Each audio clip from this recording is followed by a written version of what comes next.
Hôm nay là ngày thứ 3 của Hội nghị Thượng đỉnh Tự do Tôn giáo ở Hoa Thịnh Đốn. Vâng, chúng tôi có một số câu hỏi về Mục sư Aga, một mục sư Tin Lành của Tây Nguyên đang sống ở bên Mỹ này. Xin hỏi Mục sư Aga, tình trạng các hệ phái Tin Lành Tây Nguyên bây giờ ra sao? Xin Mục sư cho chúng tôi biết ạ. Dạ vâng, thưa anh Tiến, cái tình trạng Hội Thánh Tin Lành tại Tây Nguyên hiện nay đang rất là gặp nhiều những vấn đề khó khăn từ phía chính quyền Việt Nam, đặc biệt là Hội Thánh Tin Lành Đấng Christ Tây Nguyên của chúng tôi. Mỗi khi chúng tôi sinh hoạt và thấy chính quyền họ luôn đến rồi họ hù dọa khủng bố tinh thần của anh em, họ bắt anh em chúng tôi phải từ bỏ cái Hội Thánh Tin Lành Đấng Christ Tây Nguyên để mà đi gia nhập với một cái hệ phái đã được có từ các pháp nhân. Thì họ nói nếu mà các anh mà không có từ bỏ cái Hội Thánh độc lập này thì họ sẽ có thể bắt bỏ tù, và đó là những cái điều mà chính quyền Việt Nam đang liên tục cho tới bây giờ họ luôn làm khó dễ đối với Hội Thánh Tin Lành Đấng Christ Tây Nguyên của chúng tôi, thưa anh Tiến ạ. Vậy tôi xin có một câu hỏi nữa. Thế cái luật tín ngưỡng tôn giáo Việt Nam có nói rõ điều đó không? Tức là tất cả các tôn giáo phải được nhà nước công nhận. Tôn giáo nào mà dù là cách giảng đạo này là giống như tôn giáo kia, và cách cầu nguyện và cách sống đạo đức như tôn giáo kia, nhưng mà không được nhà nước công nhận, mà các anh cứ theo tôn giáo là các anh phạm pháp luật. Cái luật tín ngưỡng tôn giáo Việt Nam có câu đó không? Dạ, thưa anh Tiến, cái luật tín ngưỡng tôn giáo không có câu đó, và cái luật tín ngưỡng tôn giáo rất là tốt, nhưng có điều là chính quyền họ không có áp dụng theo cái luật đó. Như là trong hiến pháp thì cũng đã đưa ra những cái vấn đề tự do tôn giáo hay niềm tin, đó là quyền của mỗi con người, và ở trong cái luật tôn giáo ở trong điều 6 thì cũng đã nói ra cái vấn đề là mỗi người đều có quyền tự do tôn giáo theo hoặc không theo, thay đổi hoặc bỏ đạo. Thì nhưng đối với chính quyền địa phương thì họ lại làm trái theo cái luật hiến pháp cũng như là trong cái luật tôn giáo, và cố đến rồi nói rằng là anh em mà sinh hoạt là cái hệ phái này nhà nước không công nhận, rồi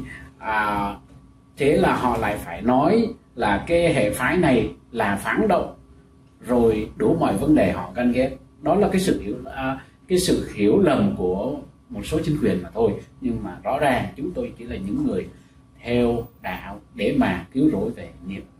linh hồn của mình, và cũng hoạt động cũng như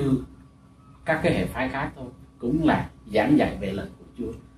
lời Chúa, thưa anh Tiến ạ. Vậy tôi xin hỏi một câu nữa. Thế tại sao Mục sư Ga lại tham gia những cái cuộc vận động ở Hoa Thịnh Đốn hay là những nơi khác như thế này? Chẳng hạn như là thì cách đây mấy năm ấy, Mục sư Ga có tham dự cái cuộc hội nghị các bộ trưởng, rồi năm nay lại tham dự cái hội nghị thượng đỉnh tự do tôn giáo, vì lý do gì ạ? Dạ vâng, thưa anh Tiến, cái điều mà lý do tôi phải có mặt ngày hôm nay ở cái buổi mà vận động về tự do tôn giáo quốc tế như năm 2019 và hôm nay là năm nay cũng là năm 2021. Cái vấn đề là bởi vì những cái vấn nạn của Hội Thánh Tư Gia ở tại Việt Nam,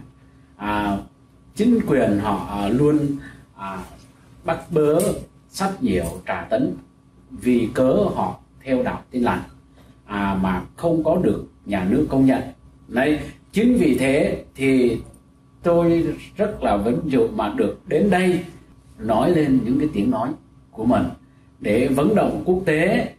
mong được quốc tế có thể bảo vệ, để gây áp lực với chính phủ Việt Nam nên tôn trọng những cái quyền mà những gì Việt Nam đã ký kết với công ước quốc tế về vấn đề dân sự và chính trị, trong đó cũng có cả cái tự do tôn giáo. Thì chúng tôi đến đây để muốn cho thế giới biết rằng chính quyền Việt Nam vẫn còn bắt bớ về cái niềm tin tôn giáo của chúng tôi. Họ chưa có thực thi những cái quyền mà họ đã ký kết với Liên Hiệp Quốc, cũng như là cái hiến pháp của chính quyền cũng như là luật tôn giáo, thế tất cả đã đưa ra tất cả những cái luật đó. Thì tôi muốn nói lại, không hẳn mà chính quyền các địa phương mà không có hiểu, không có biết. Vì như thế này, vùng sâu vùng xa giống như ở khu vực Tây Nguyên thì họ rất là kém hiểu biết về luật pháp. Chính vì thế thì chính quyền họ cố tình giống như họ không biết về luật pháp để họ làm trái cái luật pháp, hù dọa anh em, bởi vì họ thấy anh em chưa được hiểu biết về luật pháp nhiều. Chính vì thế thì họ mới hành động không đúng theo về cái luật pháp. Họ hành động bằng cái sự gọi là họ lạm quyền về quyền của họ mà không có theo cái luật pháp của chính quyền nhà nước. Vâng, cái câu hỏi chót của tôi đây, xin mục sư Aga, vì ông đặt cái vấn đề, ông nêu được cái vấn đề, thế thì ông có chương trình gì không để giúp các cộng đồng bên đó hiểu biết nhiều hơn không? Dạ vâng, thưa anh Tiến, tôi có chương trình cũng như là nhờ cái sự giúp đỡ của tổ chức BFSS thì liên tục để mà đào tạo anh em về, để huấn luyện anh em về vấn đề luật pháp Việt Nam cũng như là luật pháp quốc tế, về vấn đề luật tự do tôn giáo, để cho anh em họ nắm bắt và họ hiểu rõ cái luật nào được cấm và luật nào không cấm. Để khi mà anh em hiểu rõ được cái vấn đề đó thì chắc chắn thì anh em sẽ trong nước sẽ đối phó và với những chính quyền địa phương, và họ phải đối phó bằng đúng theo cái luật pháp chứ không phải là theo cái ý riêng của mình. Vâng, thì hiện nay thì chắc chắn chúng tôi vẫn còn tiếp tục để huấn luyện anh em rất là nhiều ở tại khu vực Tây Nguyên, để huấn luyện về vấn đề tự do tôn giáo cũng như là vấn đề luật pháp Việt Nam và luật pháp quốc tế, thưa anh Tiến ạ. Nãy tôi nói là đây câu hỏi chót, nhưng mà bây giờ mới thực là câu hỏi chót đây. Thế thì cái FUNRO ấy, họ có hoạt động mạnh không? Vì một số anh em thì bị tố cáo buộc là theo FUNRO muốn lật đổ chính quyền, thì mục sư nghĩ thế nào? Dạ vâng, thưa anh Tiến,